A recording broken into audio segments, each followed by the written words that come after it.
ever since my parents were probably, I mean, before I was born, but definitely after they had gotten married, they became much more religiously kind of aware, and they had both been raised in Christian-oriented environments, and so they became much more involved in their church community, which was a kind of non-denominational, fundamentalist, kind of leaning church community in the Southern California area.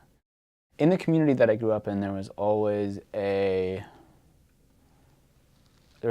appreciation for Judaism, at least as it related to faith. It's just like had a premillennial end times theology. Like they believed that Israel still had a role to play in the present and was going to have a role to play in the future. And so there was always at least appreciation for kind of like Jewish subjects or themes in very kind of like maybe kind of roundabout ways.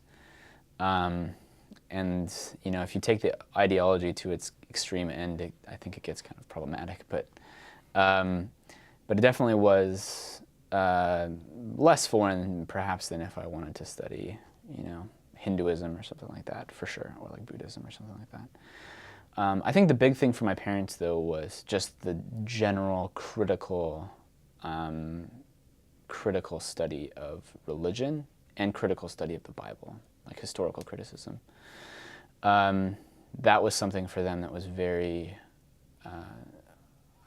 if I could put myself in their shoes, I think they were very nervous about that. I think they were very nervous about philosophy as well. I think they thought I was gonna, you know, I think their biggest fear was that I'd become some, like, you know, relativist or something like that, you know, or somebody who, you know, would abandon all sense of some kind of like religious truth or religious value or something like that in the world. And so I think that was a big fear that they had. Mm-hmm. Not so much related to Judaism or Jewish history, but I think I would say that even that was probably a little strange. I think they would have, you know, rather have seen me studying theology or something like that. At the time, I think now they've kind of come to see what I'm doing and why that, you know, is valuable. But I remember after I decided that I wanted to switch to religious studies, that my dad said, well, maybe you should come home and study at Biola, which was like a local, very good, but like a local Christian college called, I mean, it stands for the Bible Institute of Los Angeles.